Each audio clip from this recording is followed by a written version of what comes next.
Hi, I'm Ben Bredding with onX, and today we are going to be talking about how to use the onX Hunt app to find areas to dog train. Now, if you live in an urban area, suburban area, a lot of the times finding good property is actually very difficult. So what we're going to do today is show you how to identify what good dog training property looks like, whether you're training a retriever, whether you're training a pointing dog, or even a versatile breed, and go through some of the pros and cons to each situation. So starting off with retrievers, we're talking about water here. So what I like to do is I'll go onto the onX Hunt web map, gives you a little bit bigger screen, a little bit more to work with, and I will start there identifying what good water is. So first thing I want to talk about is cover around the pond. So in this situation here, you can tell it's a clean bank, it's a cattle pasture. The reason I know that is I can see cattle trails going to the water from it. Now, a word about cattle ponds to caution you is that later in the summer when it gets warm, you just have to be really careful that it's not gotten too scummy, that it's not just a big cesspool. You got to watch out for blue-green algae, just so that dog wouldn't get sick.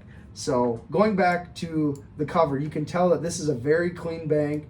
There is not a lot of aquatic vegetation growing around it, nor is it growing in the pond. So we're going to hop over to another spot that I've trained, something more towards versatile dogs, and you can see the difference between that aquatic vegetation and then also having a clean bank.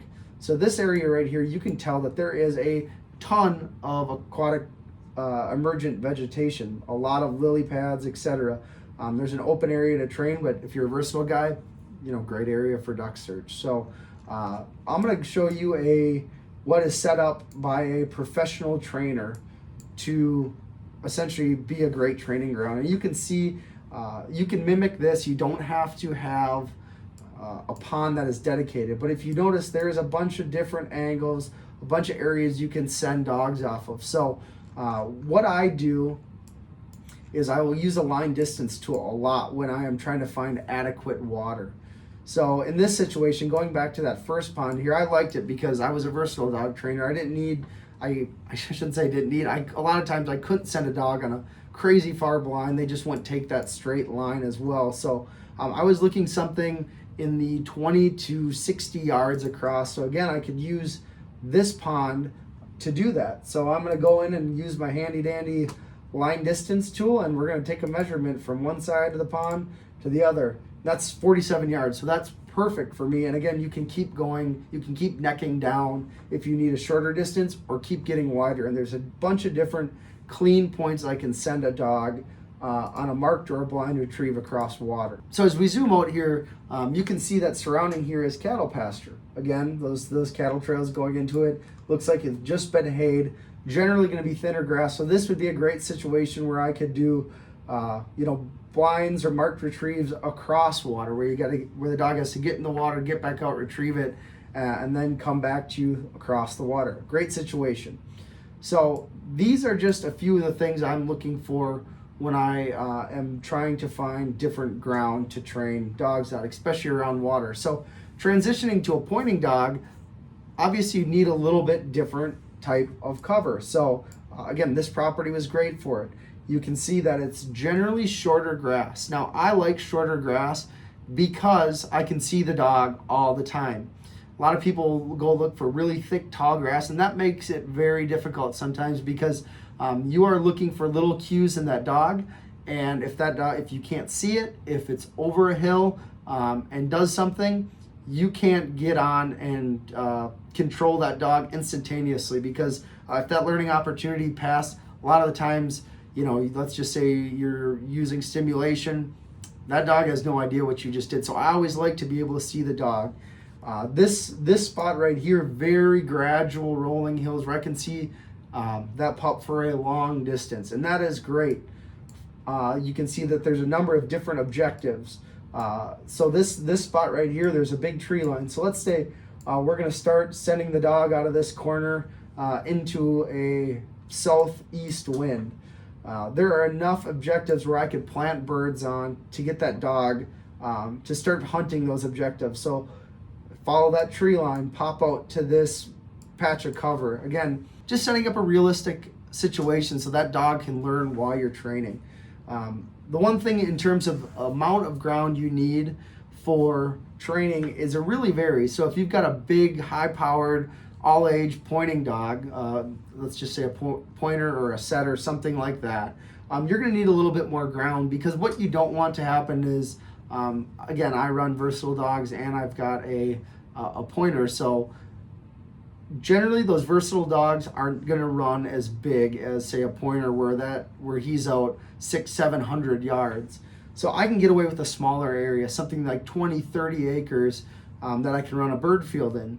And maybe with a pointer where I want him to stretch his legs out a little bit, and I set those birds further apart so he doesn't get sticky. Because a lot of the times those dogs will pick up on, okay, if they'll fool you, I'll just stop. And I think there's probably a bird around, and I've seen it happen a bunch of times where where that dog is, you look at him and he starts doing that creeping, and you know where the bird is, so that dog is kind of fooling you. So that's why I like to have a little bit more ground to set those birds farther apart and not make that dog sticky.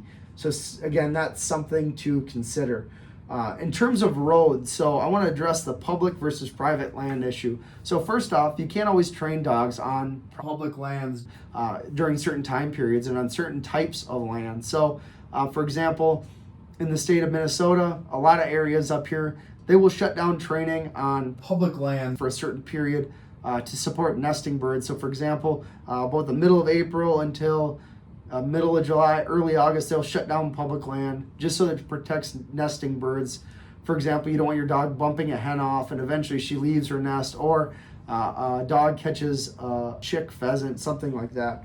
So it is nice to be able to run on public land or on private land to avoid that regulation. But in the same breath, you want to be respectful to wildlife that you might be out hunting. So this spot, for example, there were no native wild birds. I didn't have to worry about disturbing any nesting animals here. The other thing I want to caution you is about finding areas that are away from main roads. The last thing you want to do is have a dog just zip out. You lose focus, and all of a sudden you're looking down, you're playing with your electronics, and that dog is on that road and gets hit by a car. Obviously not a good situation. So depending on the breed of dog, I like to be, as a rule of thumb, about 500 yards off a main road. Bigger running dog, maybe a little bit more, just so you don't have to worry about it. So that's what I'm looking for when I'm trying to find land for a pointing dog. Now, when we talk about versatile breeds, you're going to need a mix of that water, that clean bank, and also that area with emergent aquatic vegetation. If you're going to run a duck search, something like that, you're going to want areas that you can run bird work on, and then you're going to also want to start looking at forests. So in the VDD, for example, it's something called the Stoburn Independent Forest Search. You're going to have to do forest drags, the Brashearin, so different types of woods.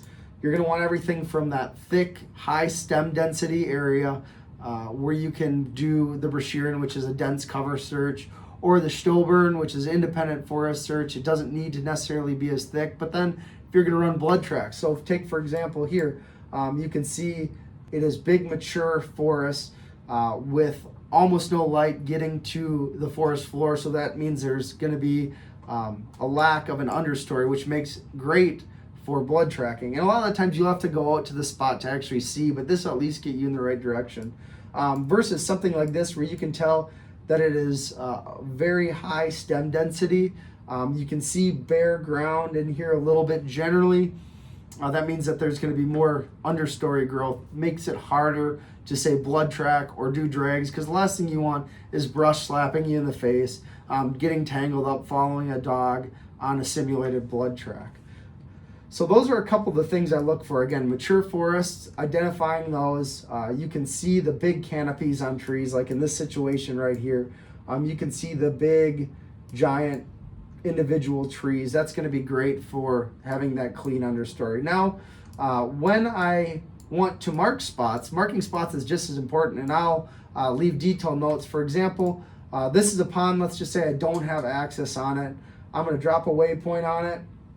We're going to say this is a coyote, and what I like to do, if I don't have permission on it or want to get it, I'll leave brown. And then let's just say I go contact the landowner. All you have to do is query the map. You just click on it, whether you're on your phone or on the web map, and it'll say, okay, so-and-so owns this. It'll give you their tax address, which is huge. It might not be the place they live, but at least it's a place they receive mail. A lot of the times it's gonna be that person's house. So you'll have an address, you can go knock on the door, ask for permission. So let's just say I get permission. I'm gonna go ahead, click on this waypoint again, hit edit, and then I am going to turn that to a different color. For example, I use blue. And I use an icon that I generally don't use, just so I can delineate my dog training spots from my hunting spots, especially if you're in the same area. So I don't do a lot of predator hunting, so I'm gonna put a coyote. And again, coyote on a pond, that's generally pretty clear that's gonna be a dog training spot for me. So by utilizing some of the tips today, I want to make you confident to go out in the field, go knock on doors, go look at public ground, be able to adequately address what type of cover that is from the web map, so you can get out, you can go train your dog and get ready for fall.